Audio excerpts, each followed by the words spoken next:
真佛宗美国彩虹雷藏寺除瘟疫度母护摩法会开始，与会大众请起立。Today at the Rainbow Temple in North Bend, Washington, our lineage Guru His Holiness Living Buddha Lian-Sheng is presiding over the Homa fire offering ceremony of Tara who dispels epidemics. Now we're welcoming His Holiness and his retinue to enter into the temple hall, the Homa hall, and please join your palms and recite the root Guru mantra, Padma Kumara mantra.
恭请师尊带领我们做大礼拜。一拜根本传承上师及十方三世一切诸佛。嗡啊吽观想顶礼，回天心三音。二拜诸菩萨。嗡啊吽观想顶礼，回天心三音。三拜诸护法金刚。嗡啊吽观想顶礼，回天心三音。四平等于其寿。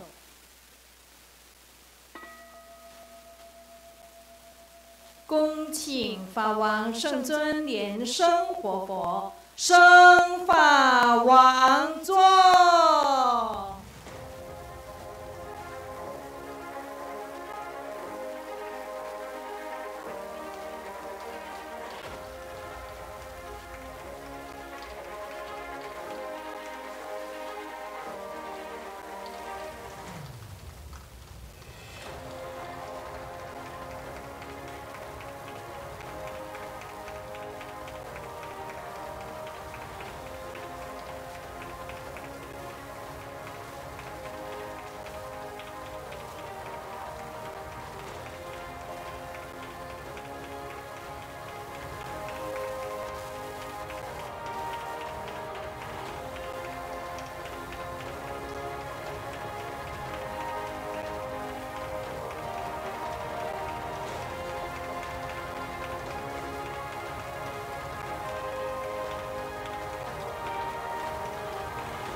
师父莲香上师上座。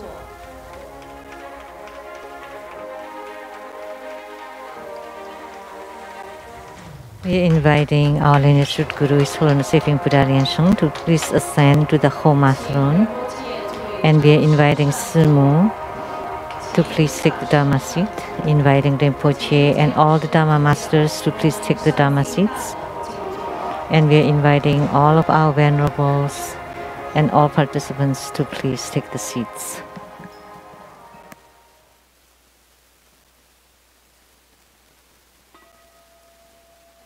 恭请法王圣尊莲生活佛加持主持者报名表格。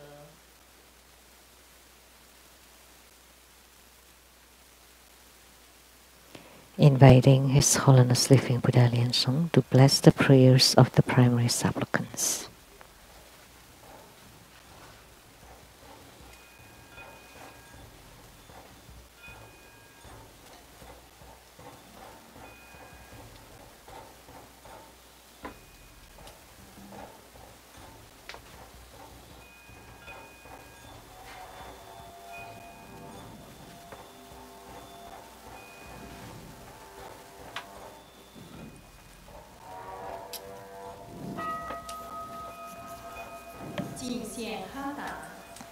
The offering of Hatha. Let us now join our palms with reverence, and we would like to invite Vajra Master Si Lian Sung to represent all of us to present the offering of Hatha to the lineage root Guru as the symbol of the highest honor.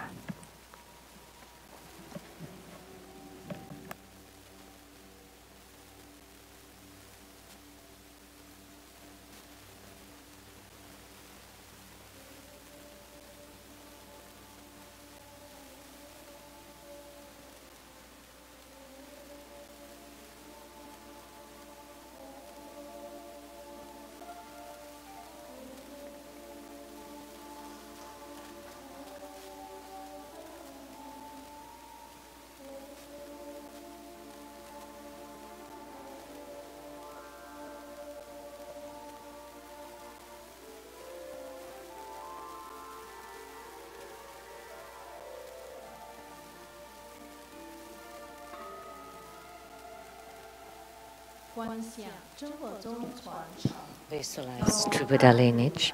Namo Vairocana Buddha. Namo Buddha Lokana. Namo Amitha Buddha. Namo Padma Kumara. Namo Living Buddha Lian-Sheng. Visualize Grandmaster and all Buddhas and Bodhisattvas sitting on top of our heads, radiating lights to bless us. Recite Padma Kumara mantra 7 times.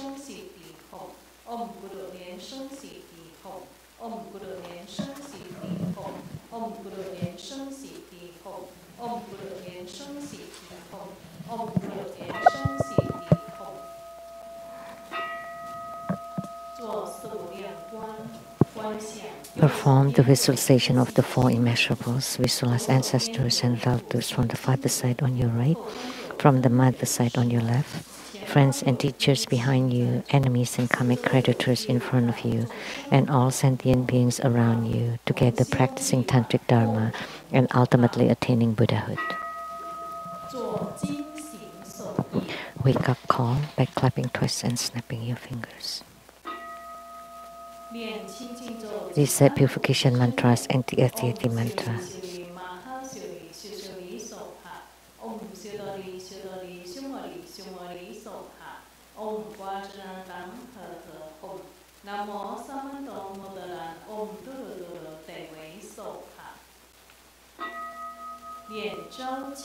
Recite invocation mantra.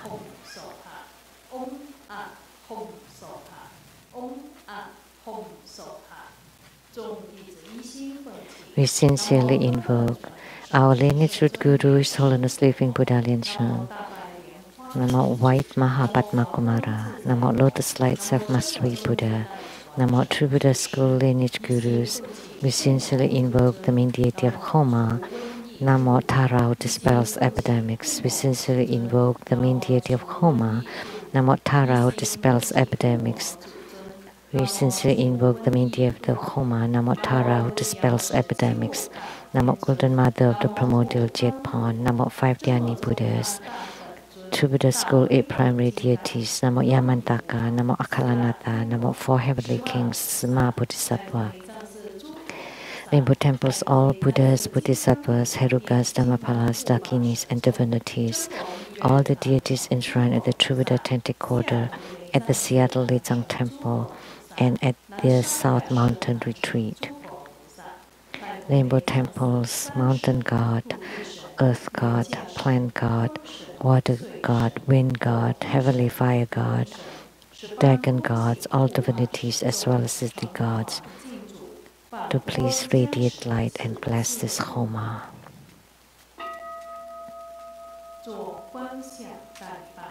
Great homage using visualization for student Guru and all Buddhas. Visualize for position on the ground, release the mudra. Second to all Bodhisattvas. Visualize for position on the ground, release the mudra. Third to all Herukas and Dhamma protectors. Visualize for position on the ground, release the mudra. Fourth half bow. Great mandala offering. Form the offering mudra. Visualize the transformations of the offerings to become innumerable to fill the whole space. Make the offering above to the lineage root Guru, all the lineage Gurus, the main deity of Homa. Namo Tarao dispels epidemics. All Buddhas, Bodhisattvas, Herukas, Dhammapalas, Dakinis, and divinities, and below to all sentient beings. Recite the offering verse and mantra. Mount Meru, 4 continents and sun and moon transform into precious offerings for the Buddhas. May these wondrous treasures and marriage purge our karma to all of our civilization.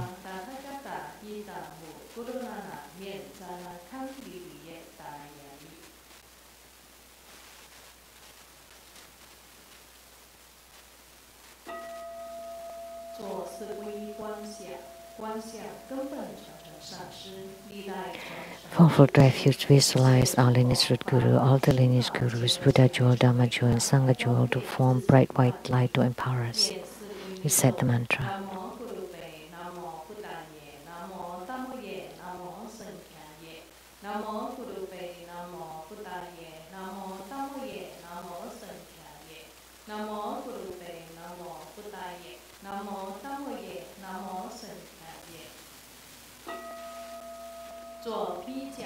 Armor protection.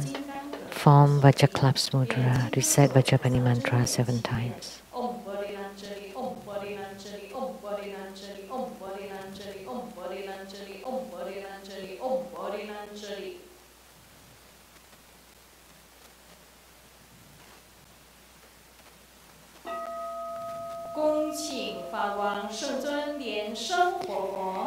Inviting His Holiness the Dharma King Living Buddha Lian-Sheng to perform blessings with mala.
Inviting His Holiness Living Buddha Lian-Sheng to set ceremonial devocation, to bless the registration forms, Homa cords, and all the offerings with Vajrabell and scepter.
Please stand up and join your palms with reverence. We are inviting His Holiness to perform the ritual of opening the Homa fire pit, to set ceremonial devocation around it, to relate the Homa fire, to make all the offerings, and to perform mudra transformations for purifications, enrichments, magnetization, subjugation, and further deliverance. We're inviting everybody to please recite the Khat mantra of the main deity of Homa today, Tara, who dispels epidemics.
We are inviting His Holiness to return to the Homa throne.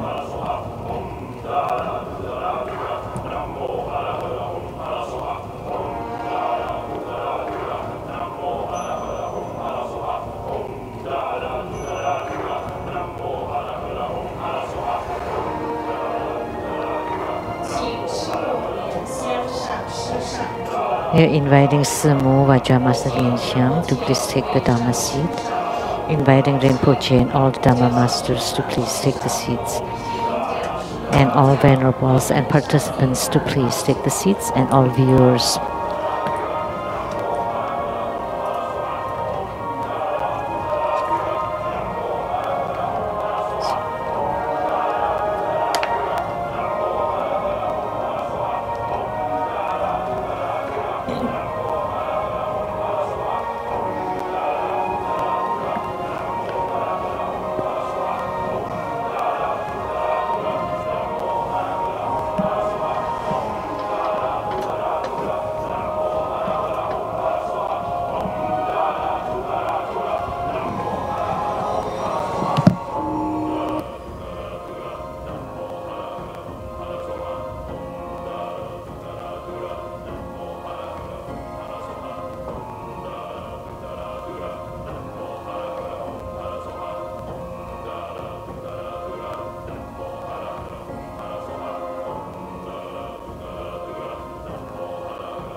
We said that mantras of the eight principal deities and again Buddha Amitha.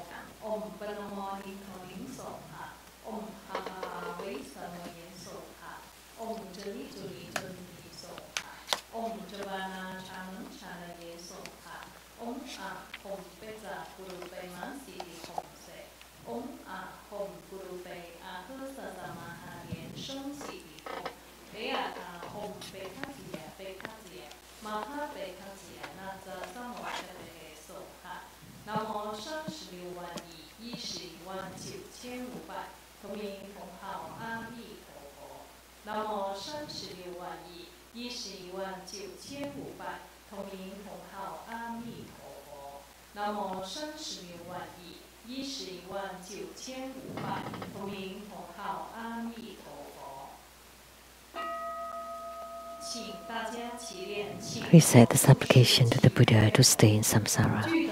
I pay homage and supplicate His Holiness, the virtuous and marvelous Tantrika, all Buddhas of the 10 directions, compassionate Bodhisattvas, Herukas, Dhammapalas, and Dakinis, protectors of Dharma. The nights are long, the 3 poisons are proliferating. My body and soul are stricken, tumbling the misery of perpetual rebirth. With great compassion, His Holiness came to this world to salvage the deluded ones. 3 jewels emanate wondrous light to provide refuge for all. All fortunate beings, human and devas, rely on His Vajra body for the bestowal of teachings, vows, precepts, empowerments, and attainments.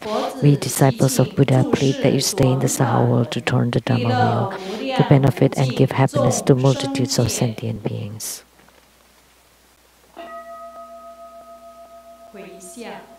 Merit dedication. May all uphold the Buddha, ascend to the realm of utmost bliss, repaying fourfold generosities from above, aiding those in the 3 realms below.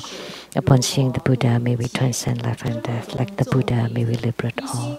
To Buddha's school disciples, wholeheartedly pray to the main deity of Homa today, Namo Tara, who dispels epidemics.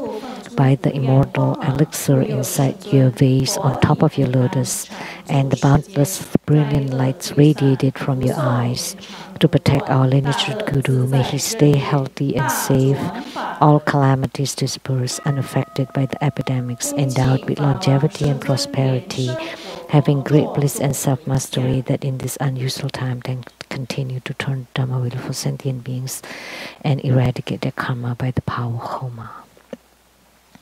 Inviting His Holiness to perform the overall merit dedication.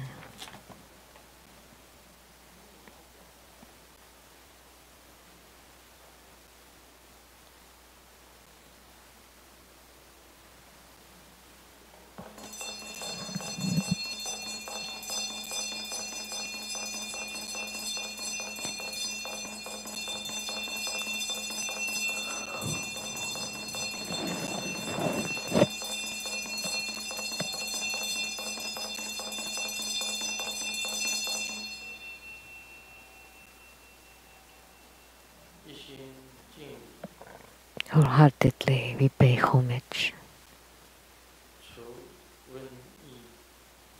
to Tara, who dispels epidemics. Wholeheartedly we pay homage to Tara, who dispels epidemics. Wholeheartedly we pay homage to Tara, who dispels epidemics.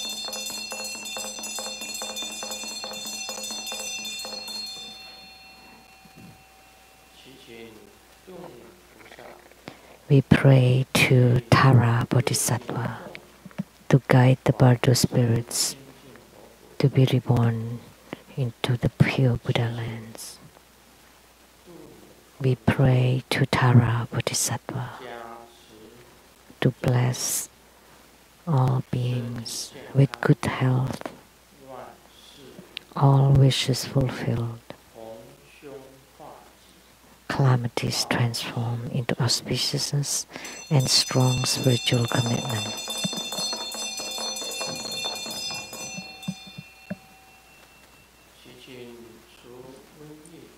We pray to Tara, who dispels epidemics,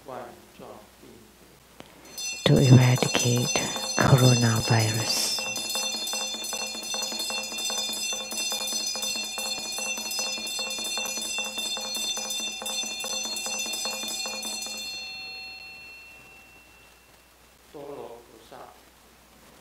Tara Bodhisattva, the 21 Taras, green Tara,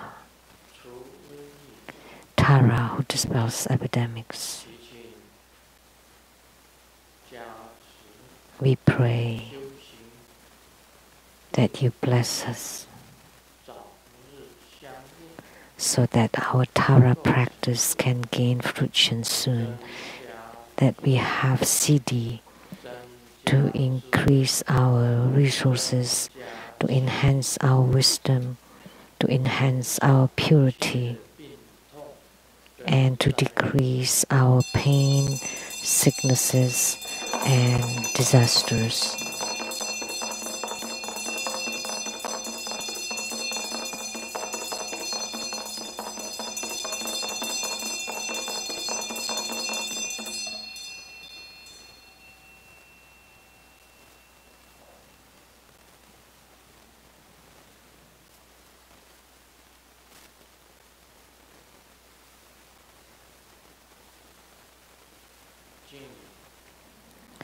Homage to Green Tara, Tara Bodhisattva, 21 Taras, Tara who dispels epidemics,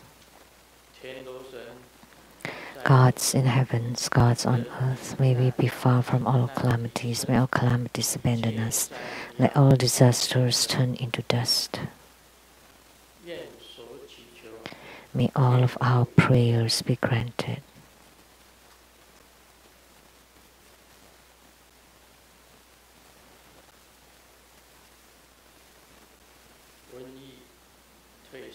May the pandemic disappear. May the coronavirus disappear. May all enemies and enmities disappear.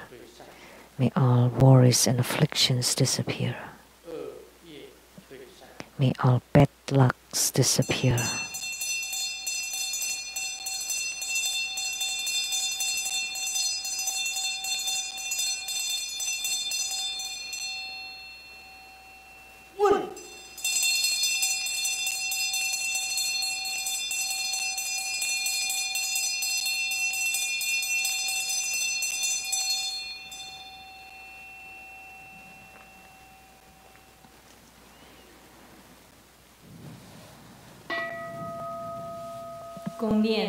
Recite 100 syllable mantra 3 times.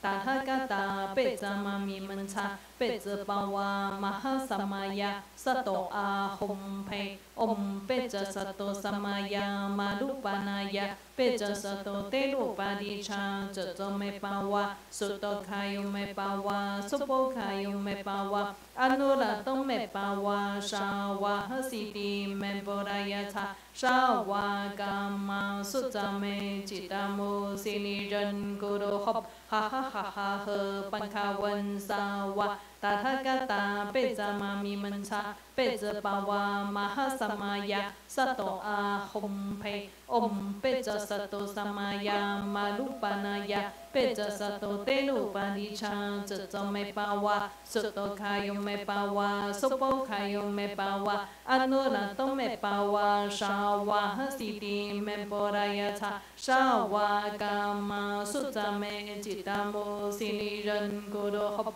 Ha ha ha ha ha Pankawan Sawa Tathagata Pejamami Mancha Pejapawa Mahasamaya Sato Ahom Pe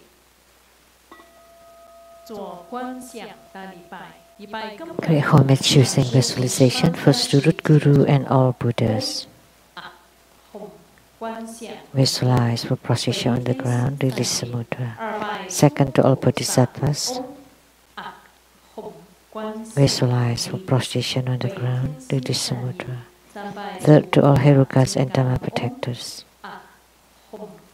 Visualize for prostration on the ground, release the mudra. Fourth Hepa.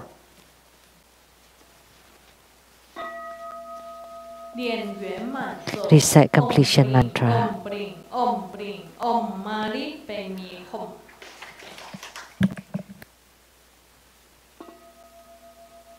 让我们以最热烈的掌声，感恩根本传承上师圣尊莲生活佛祖坛除瘟疫度护摩法会。 Let's give the great round of applause to show our gratitude to our lineage Guru, for presiding over this marvelous Homa fire offering ceremony. Now let us join our palms with reverence, and together we are inviting His Holiness to bestow the precious Dharma teachings.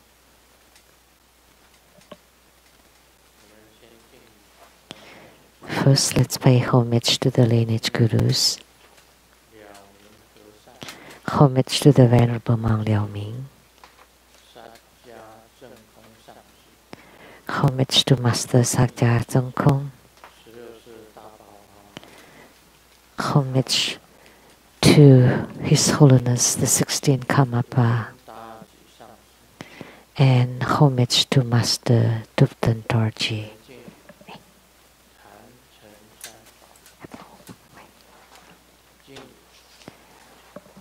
Homage to the three jewels of the altar, and homage to the main deity of Homa today, the Tara Bodhisattva, the green Tara, 21 Taras, the Tara who dispels epidemics.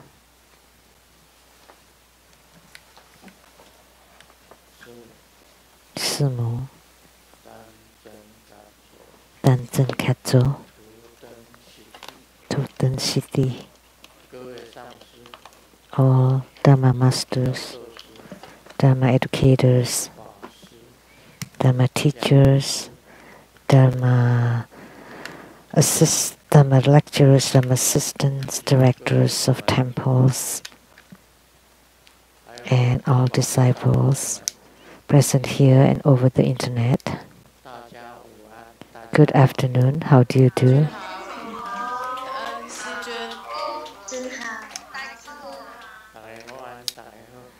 Good afternoon, everyone, how do you do?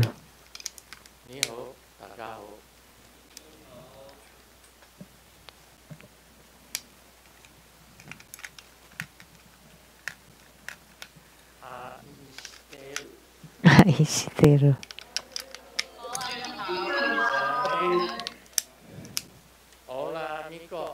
Hola, amigo.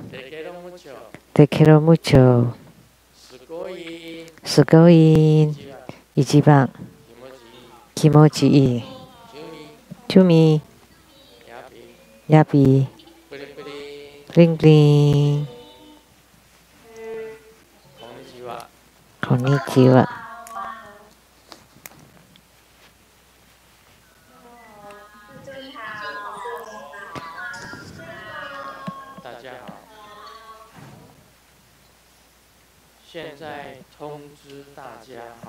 Now I would like to announce for everybody next Sunday,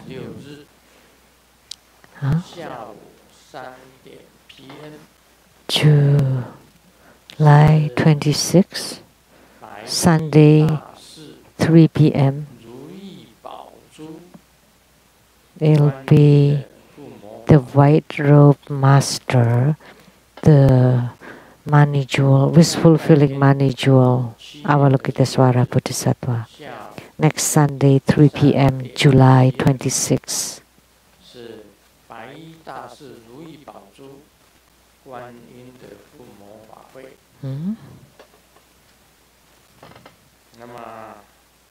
That would be the Mani Jewel, wish-fulfilling Avalokitesvara Bodhisattva.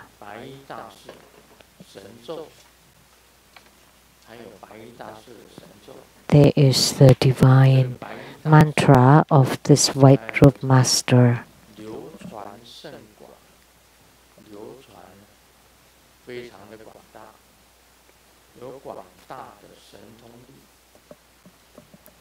So she has the great transcendent power. So the wish-fulfilling Mani Jewel means that this Mani Jewel can fulfill all your wishes,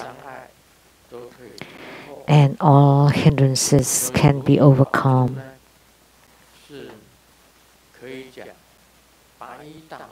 So the wish-fulfilling Mani Jewel is a very special dharma of the White Robe Avalokitesvara master. So I hope that you would register to become primary supplicants.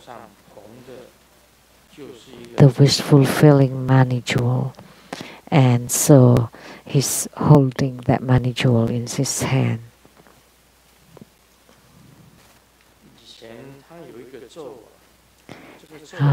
There's one of his mantra.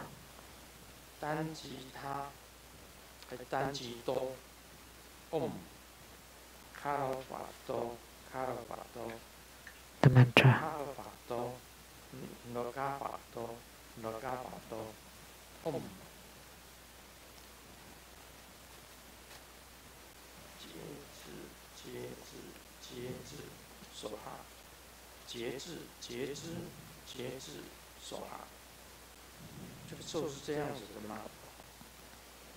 Is that how we pronounce the mantra? It's different from what I use. Please double check on it. So we will have it next Sunday.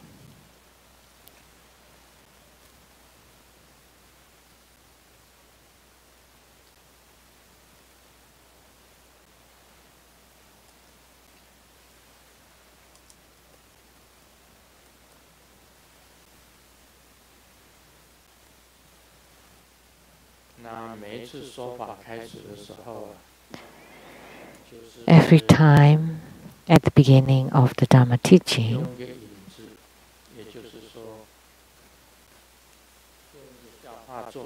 I would like to start with a joke.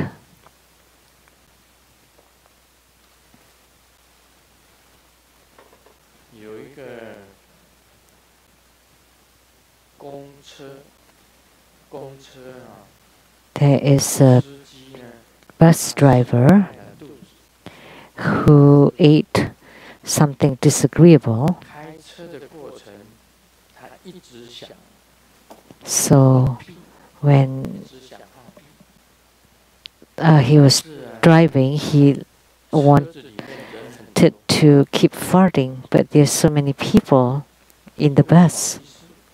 So he felt embarrassed. So what he's doing is he would be honking and farting at the same time.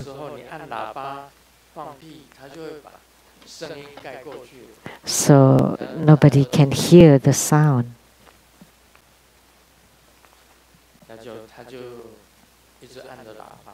So he kept honking and honking, and after a while honking again. So an elderly man finally said, "Hey, Mr. Driver, please don't honk again, because every time you honk, then there's such a smelly smell."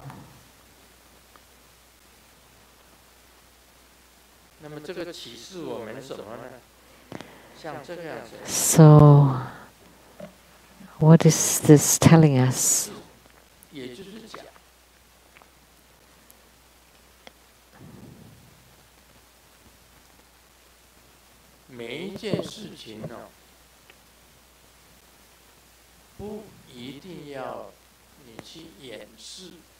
That you may not want to cover things, whether you do it right or wrong. If it is the right thing, of course that's better. But if you do something wrong, you don't need to cover it. You should just say it in front of the Buddha and Bodhisattvas, and then you practice the repentance.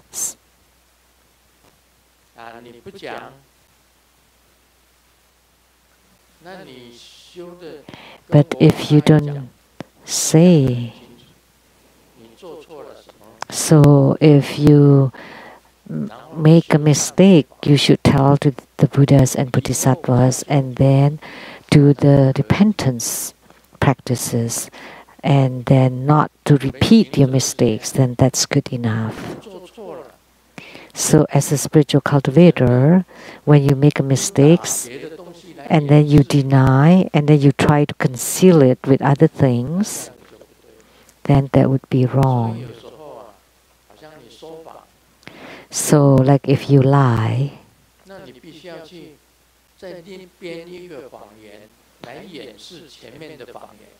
then you need to create a new lie to conceal the former lie. That would be wrong. So when you make a mistake, you should just admit it. And then you tell the Buddhas and Bodhisattvas, and then you perform the repentances. That would be proper. You cannot just cover it or conceal it or deceive, because then you need to create another lie to cover the first problem, the first mistake, and then you're making more and more mistakes and you're lying more and more.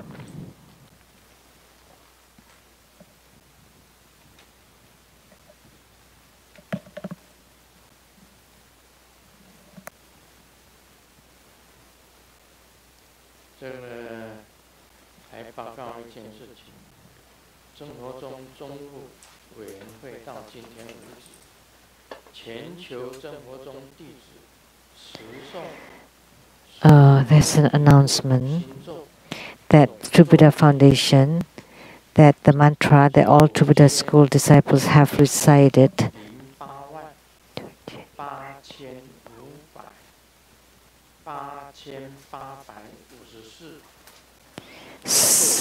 so we have chanted the mantra of Taro Dispels Epidemics 91 million times, 8,854 times. The mantra of Taro Dispels Epidemics that's chanted by True Buddha disciples all over the world.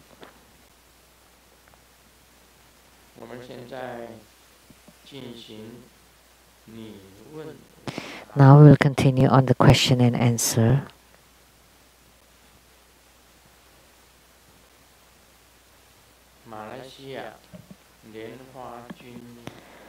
From Malaysia, Lianhua Junyuan, wholeheartedly homage to the great lineage root Guru. How are you, Grandmaster and Sumo?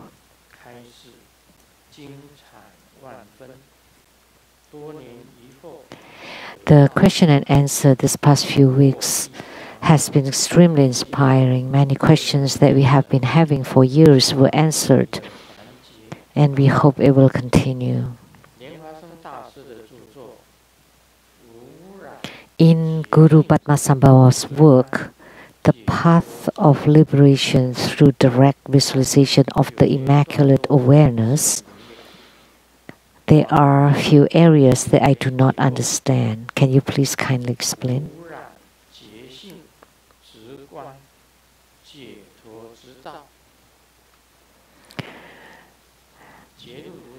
The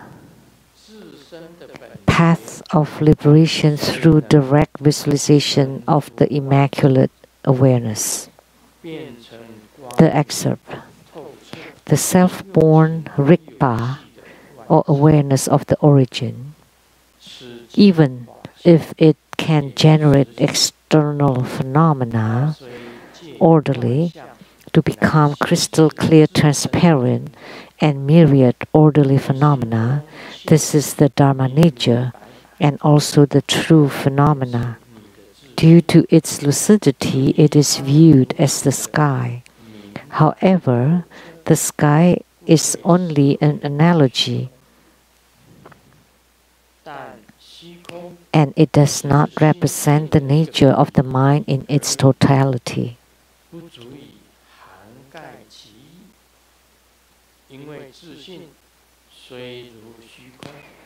As the sky nature is like the sky, it is endowed with Rigpa, with all its all-knowing. But the sky has no awareness. Its emptiness is like a dead corpse with no life. Therefore, the true phenomena of the nature of the mind cannot be compared to the sky. In sum, the ability for the nature of the mind to spontaneously, naturally, orderly, and calmly abide. Grandmaster, please explain what it means by the nature of the mind cannot be represented by the sky, and following the nature of the mind spontaneously abiding in the original nature. Thank you. So this person, Lianhua Jingyan, asked me to explain that the nature of the mind cannot be symbolized by the sky, and following the nature of the mind spontaneously to abide in the original nature. So Guru Padmasambhava says,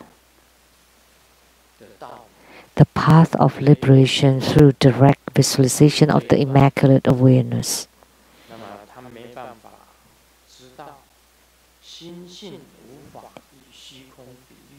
In this work, he could not understand that the nature of the mind cannot be symbolized by the sky. And my answer,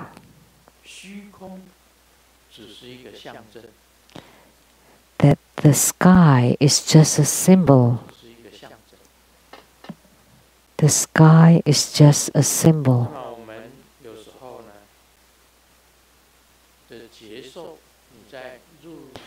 Sometimes, when you enter into samadhi, your spiritual experience,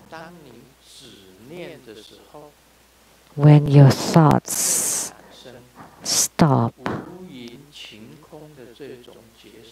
then you would feel like the clear blue sky. We can say it is just one of the spiritual experiences, but the spiritual experience is not necessarily authentic or true or real. So the nature of the mind, in Tantrayana, we talk about this nature of the mind. Actually, it refers to the Buddha nature. That the mind is a kind of thought. That Rigpa, or the awareness of the original, is Buddha nature. I often make this analogy.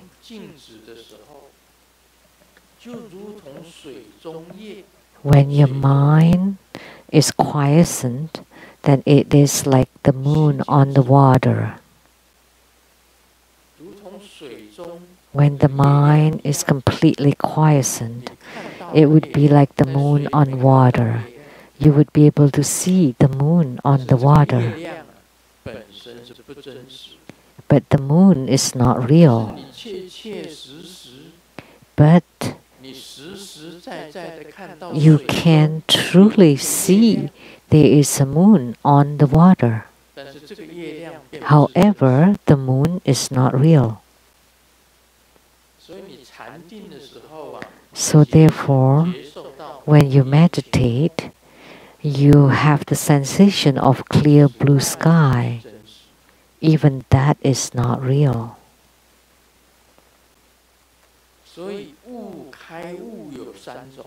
Therefore, there are three kinds of enlightenment. One is conceptually. You understand the concept. You can explain it. This kind of enlightenment is theoretical enlightenment. The second kind of enlightenment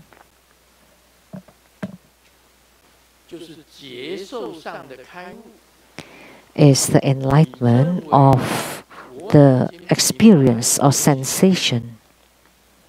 you think that you understand the Buddha nature. It's like the sky. So this is the enlightenment of the spiritual experience kind. And the most important kind of enlightenment is the true enlightenment with the proof of your attainments. Once you have proofs of your attainments and reach the state of Buddhahood, that kind of enlightenment is called the true enlightenment or the real enlightenment. Let me tell you, the true or authentic Buddha nature in the sutras and tantras,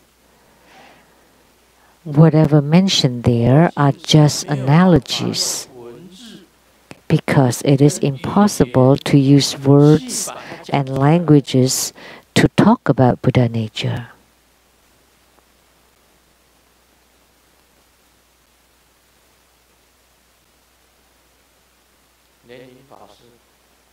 The Venerable Lian-Ning, what did I talk about just now?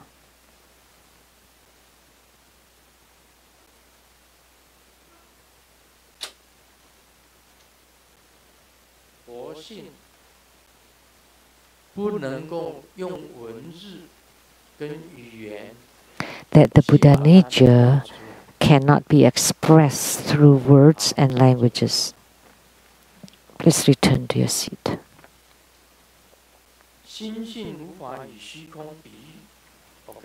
So the nature of the mind cannot be symbolized by the sky. Guru Padmasambhava said, the nature of the mind is Buddha nature.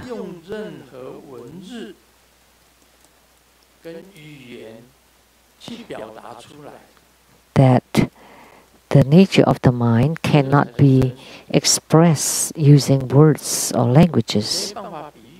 It's impossible to symbolize it. There isn't any phenomena in the world that can represent it.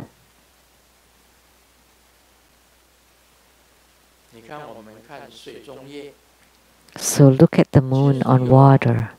It does exist. There is a moon on water. On the water. But that moon is not real.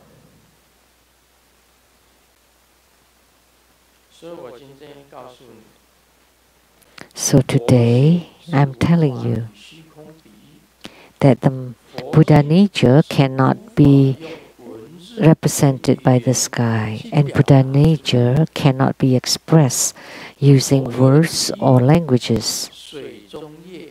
All analogies or representations, moon on water or flowers in the mirror, they are all just analogies. They cannot truly express it. You will not truly grasp the truth of the Buddha nature, the true meaning of the Buddha nature. So simply said, conceptual Buddha nature is the enlightenment, conceptual enlightenment.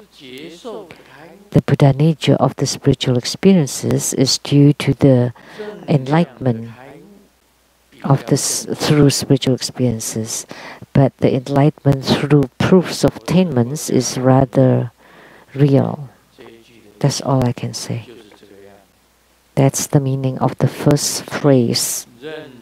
The second phrase, following the nature of the mind, spontaneously abide in the original nature.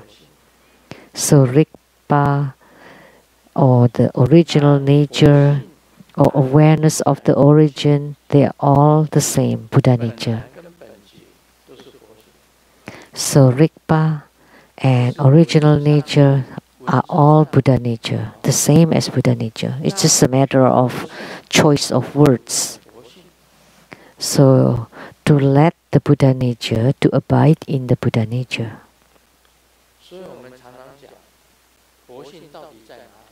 So that's why we often say, where is the Buddha nature?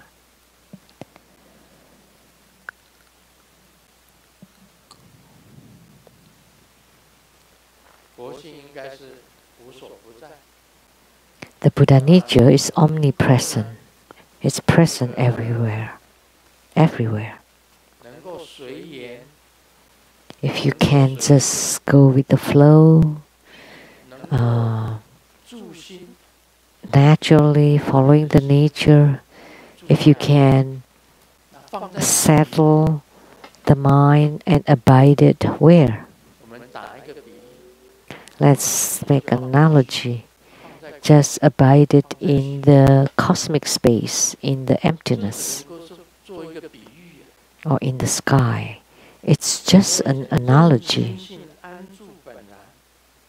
So following the nature of the mind to spontaneously abide in the original nature. So let the Buddha nature to abide in the sky. No contrition.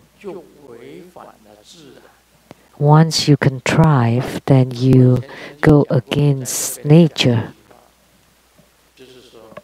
I have said it here, the statement that with mindfulness is good, but it's not praise. But if you do bad things without unintentionally, then it's not being punished. So like I want to do good thing today, and then you do it. And then it's being published in the newspaper and in television. So I do it with the purpose.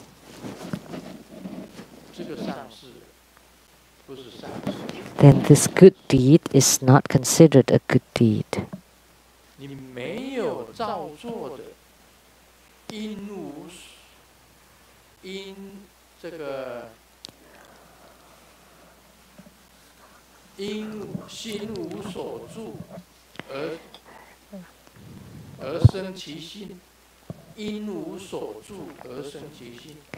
And because the mind doesn't abide anywhere, and you do things spontaneously, so the non-abiding mind means you're abiding in the original nature. But if you abide, then that means there's action. So the mind arises from the non-dwelling mind. So you do things without intention, so this is very important. There's no need to contrive, no need to do anything on purpose or to make things. That's all vain.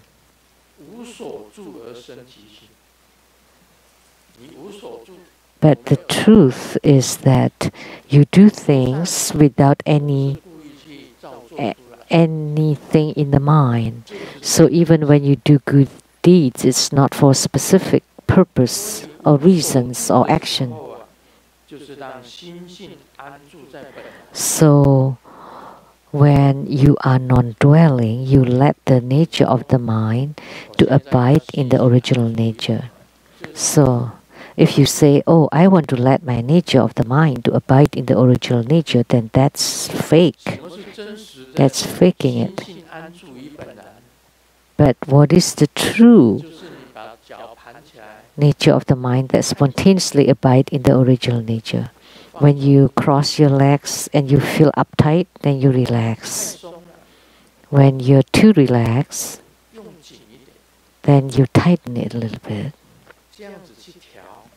And you keep adjusting it until eventually you feel that it is just right.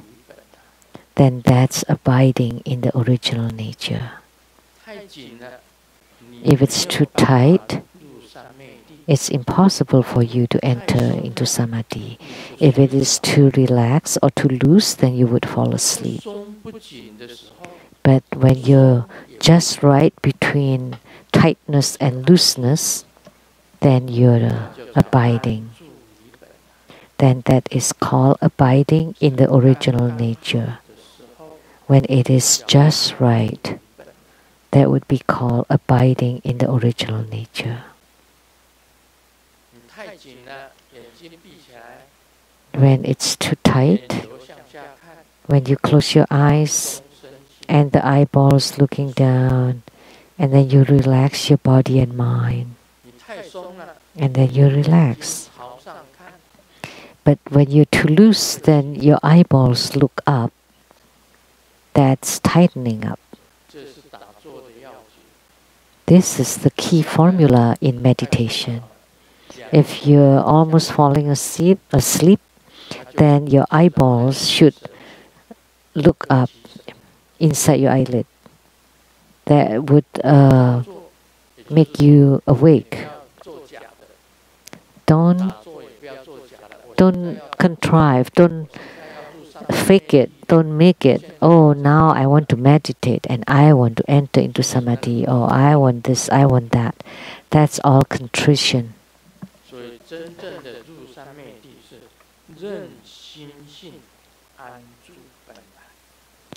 So the real entering into samadhi is to let the nature of the mind to spontaneously abide in the original nature, to let the Buddha nature to dwell in the Buddha nature.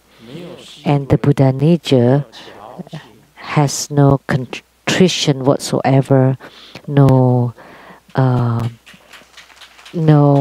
intention, no contrition, or no manipulation, or none of those. That was my answer to the first question. The second question, I have a question on the tantric 14 root downfalls. Number 7, the downfall is revealing secrets to those who are unworthy. But on the internet, it is so easy to come across tantric mantras and sadhanas. How should we abide by this precept? Does anyone need an empowerment before following a practice procedure? Let me tell you, any tantric practice, you definitely need an empowerment before you can use it, before you can practice it.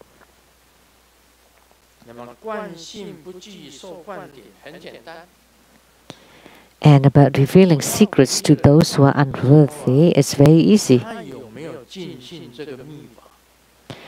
Before I give empowerment to that person, does that person respect and have faith in the tantric dharma? If he does not, and then you force him to receive the empowerment, that means that he's not qualified. He has to believe in the tantric dharma. Then I give the empowerment. Then he is endowed with the empowerment, that he has the faith and respect toward the Guru, toward the Dharma, toward the Buddha, Dharma, and Sangha. So when they have the respect and the faith toward the tantric dharma, then he can be conferred the empowerment, and then we can teach the tantric dharma to him. So in the tantric 14 root downfalls, number 7, revealing secrets to those who are unworthy, that's violating the precepts. If someone is still skeptical and doubtful, and you still give him the empowerment, the mistake is on the Guru who gave the empowerment. And the fact that he comes to ask for it, the mistakes will be on the person who received the empowerment. Because in Tantrayana, you want the whole body and mind to be making the complete homage and prostration, that you are completely subdued. And in this way, the empowerment would comply, that the empowerment is conferred to the ones worthy of it.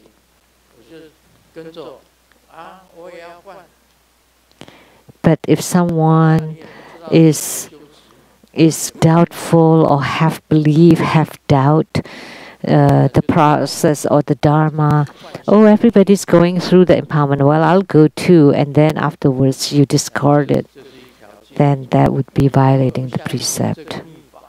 If you don't believe in this Tantric Dharma, and yet you go for the empowerment, then that would be violating this precept. And for any tantric practice, you have to have the empowerment first, of course. The only thing that permits you to practice any tantric dharma is the empowerment. There is one meaning about the empowerment, which is like permission for you to start practicing that tantric dharma. But if I don't give you the permission to practice the tantric dharma, and you just see it from the internet and then practice it without empowerment and the power of blessings from your root guru, whatever you practice would be totally useless. Therefore, in a lot of the sadhanas, there would be a phrase: before empowerments, please do not read or practice it. Do not open this practice procedure unless you have received the empowerment. And the meaning of the empowerment is permission to start practicing that Tantric Dharma. Like when you receive the empowerment for the money jewel, wish-fulfilling money jewel, Avalokitesvara practice, and when you receive the empowerment, you are permitted to start practicing the Dharma practice of this wish-fulfilling money jewel, Avalokitesvara. If I do not give you the empowerment,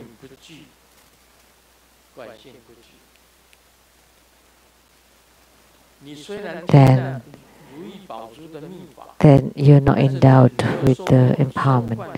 If you have heard the Dharma transmission, but you don't receive the empowerment, then you lack two powers. One is the power of the empowerment by the Guru, and the second is the power of the Guru's blessings.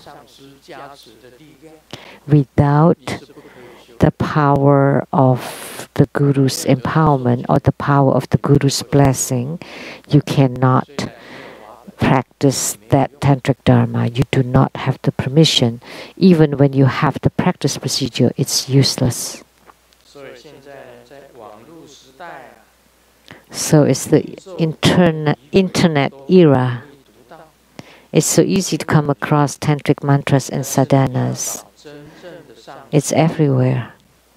But you have to find an authentic guru, a virtuous, meritorious guru to give you empowerment. Once you receive the empowerment and the permission, then you're permitted to practice the Tantric Dharma.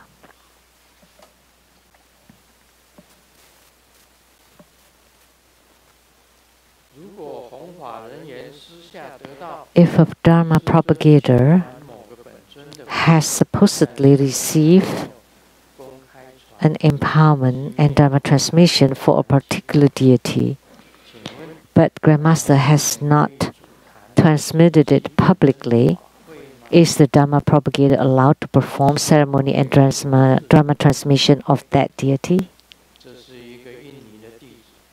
Asked by a disciple in Indonesia called Siji.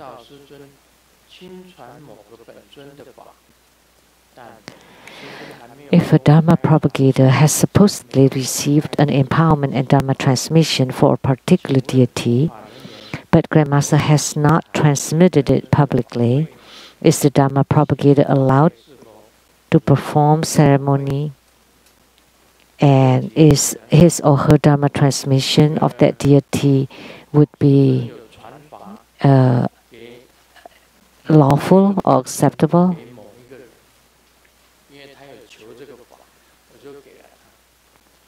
Because he or she asked for this deity, so I transmitted it to him or her. But I have not transmitted it publicly. The question is, can he or she allowed to perform ceremony of that deity, and then that ceremony, is that ceremony abiding by the Dharma law?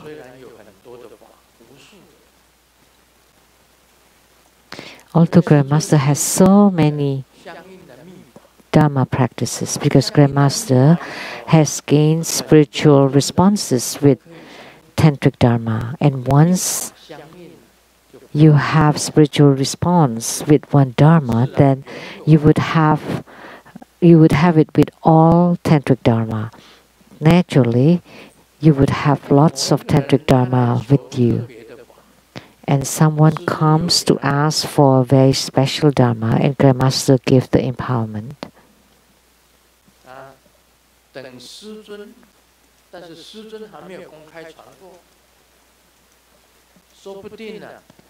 But Grandmaster has never transmitted publicly, and perhaps not in this lifetime. So the best thing would be, you transmit it after Grandmaster has transmitted it. Or once you attain this Dharma practice, you practice it secretly.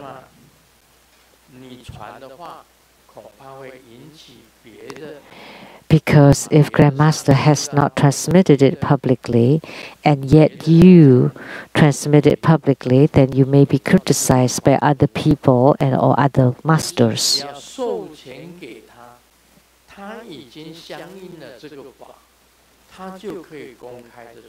However, if it is proven and if that person is authorized to have spiritual fruition from his practice, then he can transmit the Buddha Dharma.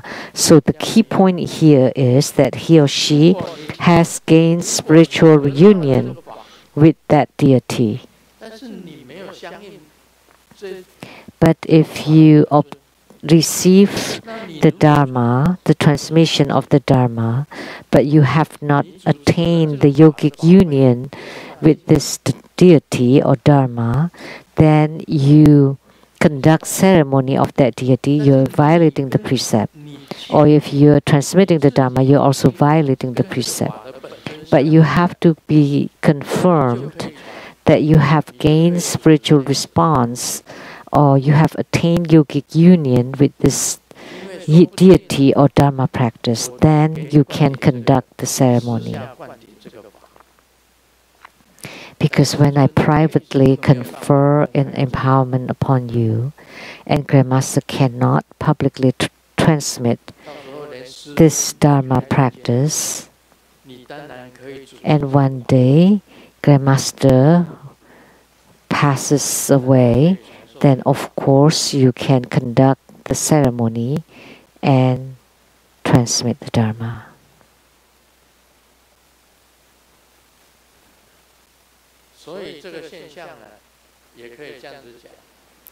So we can say, Grandmaster has transmitted you the Dharma, but the key point is, have you gained spiritual response from this Dharma practice? And it has to be real and truthful. So it would be impossible if Grandmaster transmitted the Dharma upon you, and a week later you started to transmit the Dharma too. So have you gained spiritual union with that deity? That's the question. But if you have gained spiritual union, then you publicly perform ceremony of that deity.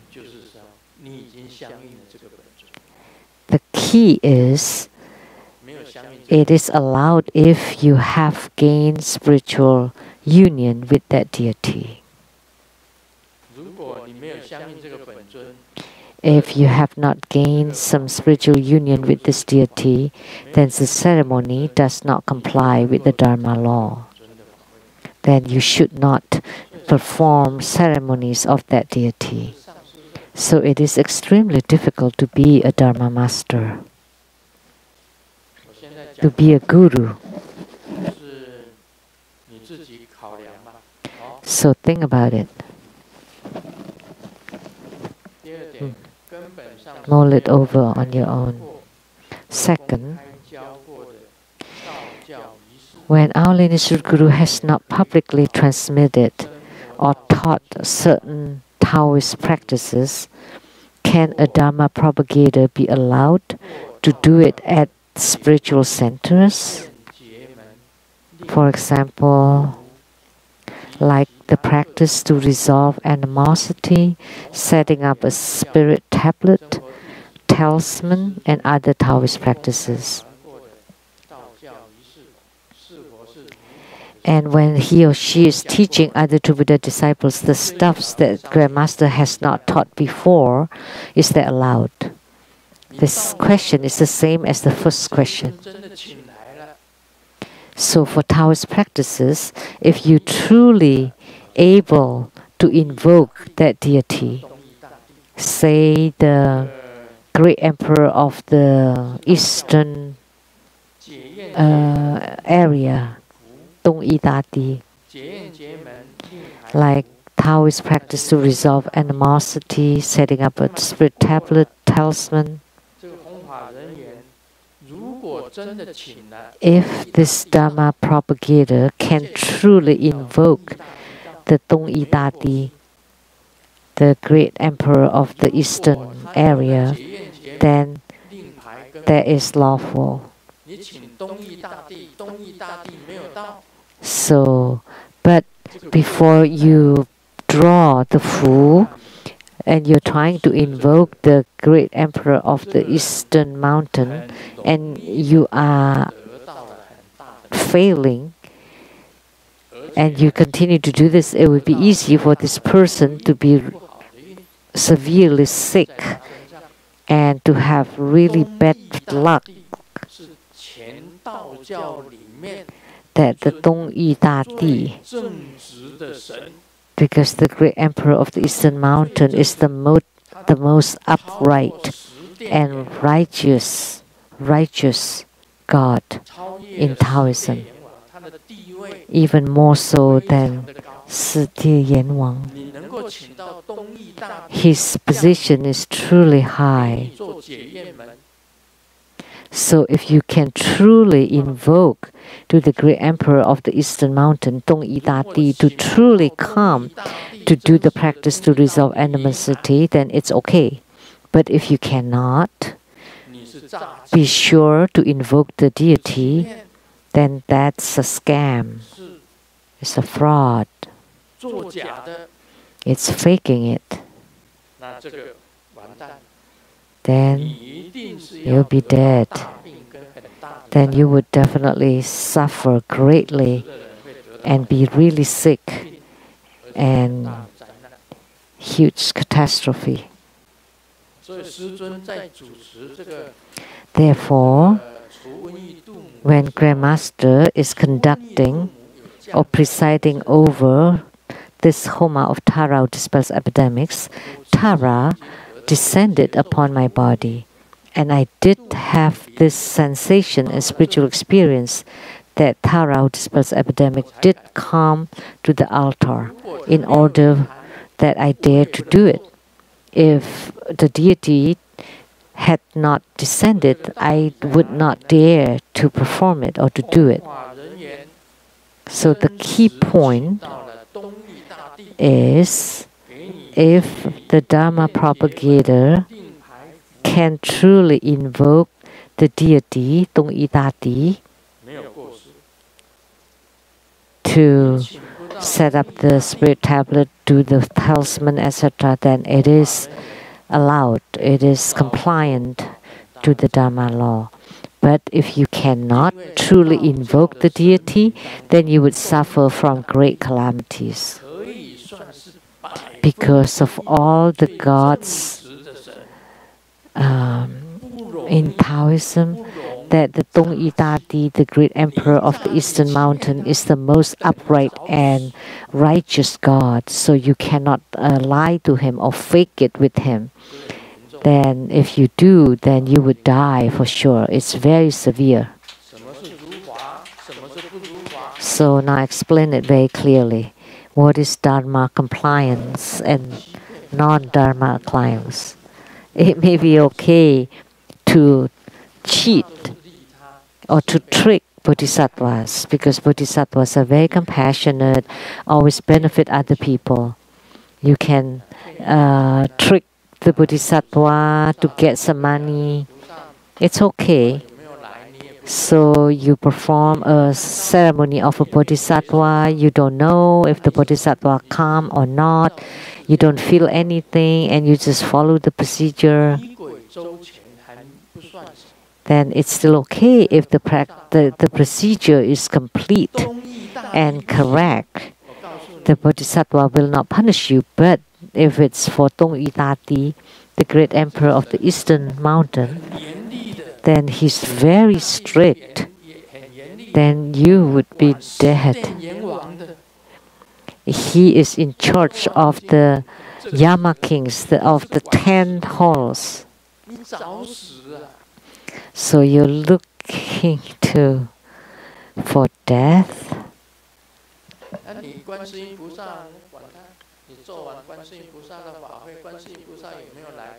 So if you perform Avalokitesvara Bodhisattva ceremony, it doesn't matter whether Avalokitesvara really come or not, does it really work or not, it's okay, the Bodhisattva will not punish you. But for this great emperor of the Eastern Mountain, which is in charge of the talismans, setting us spirit tablet, etc.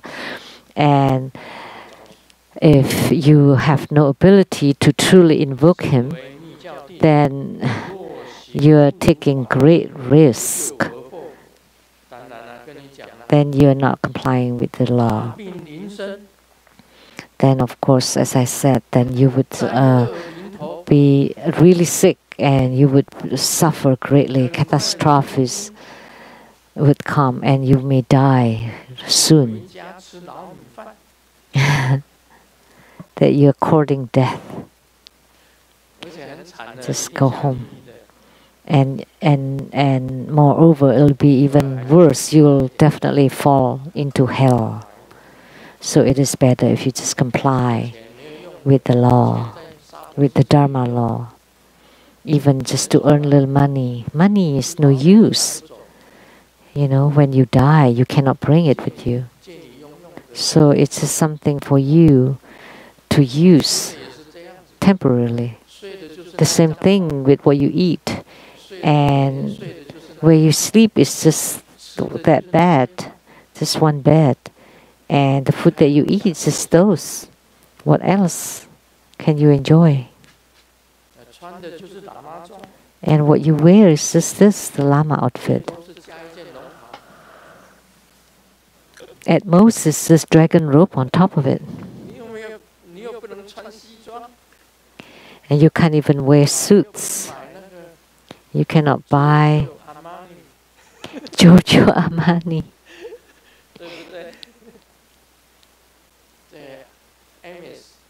Or Imus.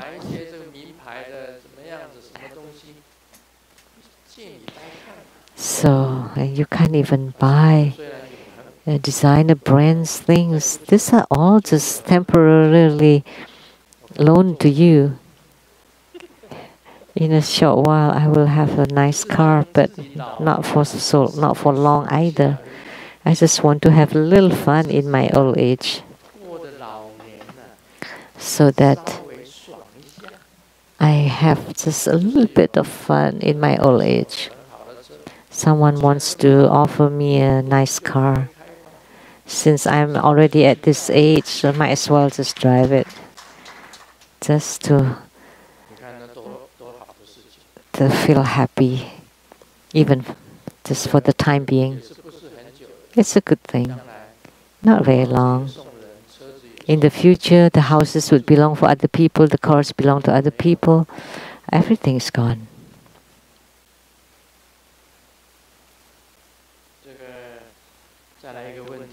The next question. Grandmaster, may all be auspicious. I'm Lianhua Jiayang from Malaysia. I would like to ask, is it proper for us to visualize our offering before meals to Avalokitesvara Bodhisattva because she's vegetarian? Would this be disrespectful?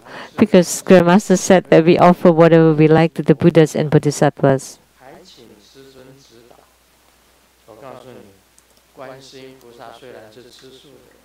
Although Avalokitesvara Bodhisattva is vegetarian, but the Taiwanese Avalokitesvara or Guan Yin Bodhisattva is not necessarily vegetarian. You know why? You have to know. You know, there are many Taoist temples, not just Buddhist temples, that they enshrine Avalokitesvara Bodhisattva. Inside Taoist temples, in the main hall, there are also Avalokitesvara Bodhisattva, and in the side halls too. And people offer anything. The three like pork and chicken, duck, fish. They offer those. So Avalokitesvara Bodhisattvas are also inside the Taoist temple. So Avalokitesvara is not vegetarian in Taiwan. Many people offer meat to them. It's okay, either vegetarian or not. Vegetarian, of course, is better. But in tantric spiritual cultivation, because you need to practice the chi and light drops, it is harder to increase the light drops using vegetarian food, and the meat would give more power. That's for the tantric practices. The reason why tantric practitioners, when you practice the heruka practices, you have to make offering of alcohol, meats, lamb, beef, as offerings to the herukas or vajra protectors. Avalokitesvara, it depends which one. They can pick and choose. It's not a fault. It's not a transgression. It's not disrespectful. So, like, they can pick and choose. Like Grandmaster too, when Grandmaster eats. You offer it to me and I eat it.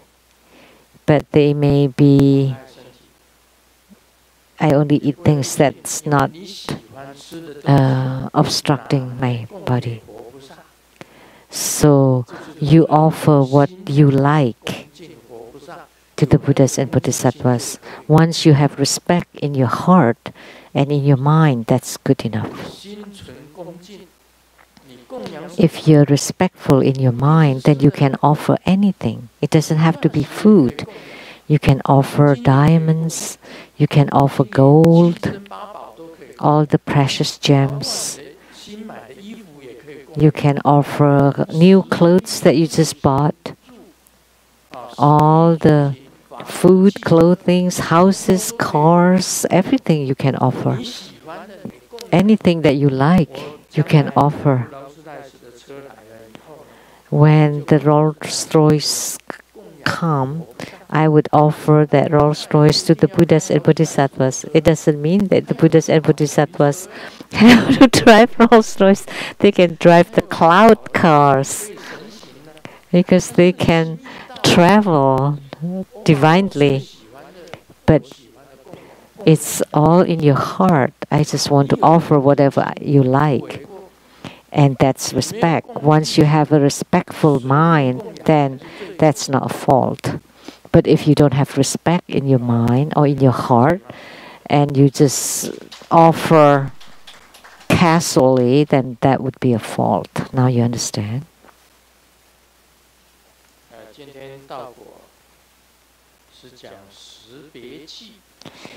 So today for Lamdre, we will talk about the 10 special qi or energy. The 10 special energies are the 5 basic qi and the 5 branch qi. So what are the 5 basic qi? They are the upper qi, lower qi, life qi, peripheral qi, and fire accompanying qi. They are the primary 5 basic qi, and the 5 branch qi are the qi that branched out from the 5 basic qi. So that's the simple explanation for the 10 special qi. How to differentiate the 10 special energies. The 5 basic qi, the upper qi controlling the upper body, the lower qi controlling the lower body, the peripheral qi controlling all over the body, the life qi controlling the mind qi, which is also the life qi, which is your unmoved or immovable or unmoved qi. Once the qi moves, that's death. And the fire accompanying qi, the qi that accompany the inner fire alongside the central channel. Those are the 5 basic qi. And the 5 branch qi are the qi that comes from the 5 basic qi. That's a little bit. That's the only point that we'll talk about Lamdre today.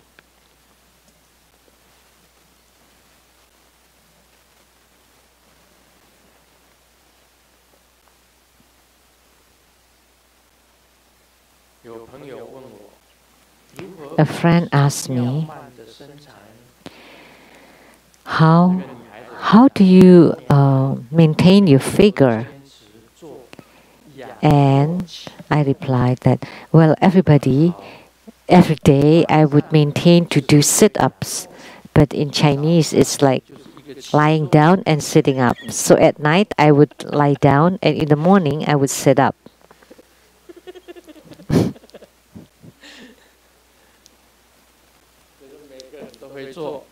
Everybody does that.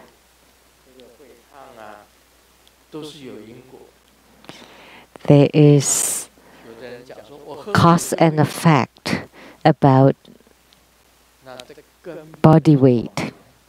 When someone says that you gain weight by drinking water,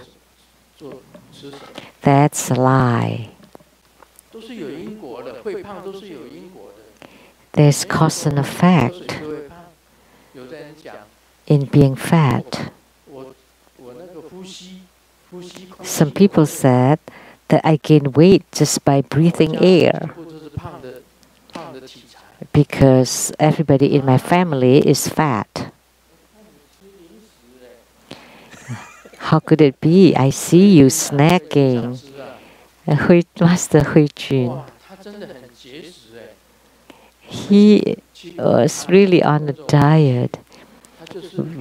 I accepted offering of dinners, and she did not eat the meals served at the dinner, and she just ordered like a bowl, a bowl of like healthy noodles or something. But he ate all the leftovers. And on top of it, she also ate a bowl of noodles. And then, when she worked, she would take some snack out of her drawers and then do this and did this. So there's always reasons why you're fat.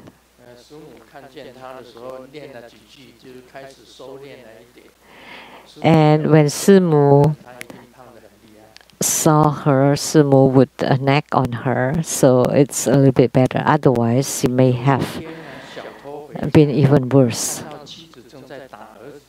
One day, a thief came home and saw his wife beating the son, and asked, "Honey, why are you beating the son?" And the wife said, "Hey, you know, our son said that he's going to become a policeman when he grows up. But his dad is a thief."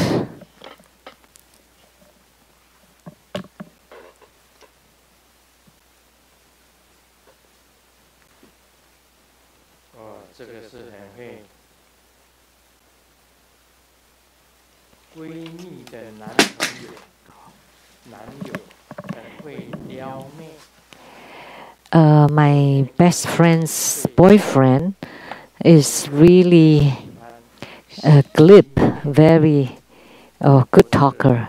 He said that I love novelty.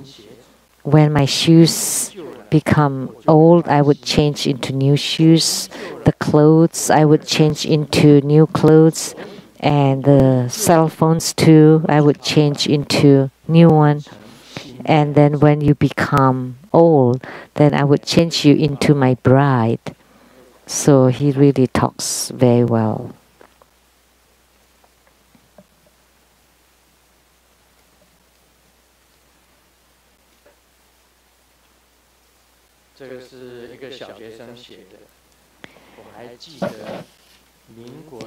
Elementary school student wrote it. When I was in the first grade, in the Taiwanese year 77, the teacher said, "Oh, the grass next to the school is growing tall, so tomorrow afternoon we would have activity to cut the grass." And so there's some student that brought a shovel, an axe, a knife, a sickle, and nobody thought that Xiaoming, who sat next to me, brought over 10 cows to the school.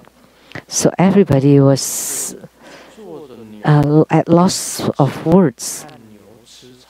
So we were all riding the cows and just to watch the cows eat the grass. So that's the class of herding the cows. And that's like the term for the class for the underperforming students. This is just jokes. When you shake the hand of the boss, I feel like I'm a dog. When you're shaking the hand of a high official, I'm trembling all over. When I shake the hand of my ex-female classmate, I regretted I didn't get her. When I shake the hand of a girl, I felt like I'm 18 or 18. When I shake the hand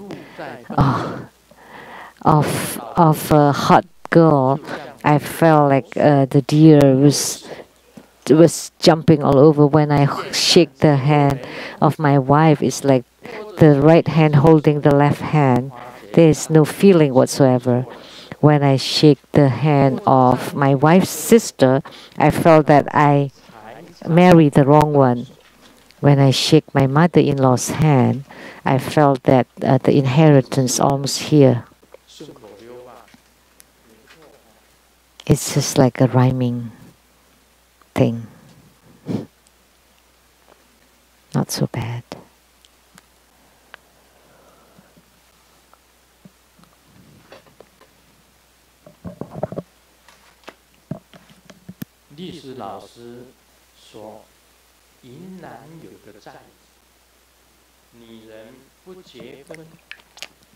The history teacher said that in Yunnan, there's a village that the women don't get married, and they would place one shoe in front of her door, and any man can come in and sleep there without having any responsibilities. And at this point, all the students were very excited. And then the teacher said, if you continue talking, then I will not tell you the age of the woman that's represented in the color of the shoes.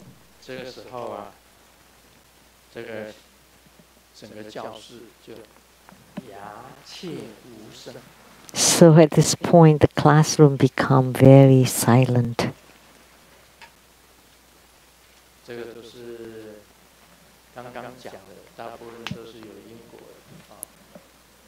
What we just talk about,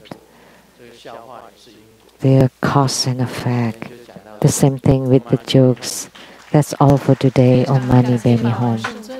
We are truly grateful for His Holiness precious Dharma teachings.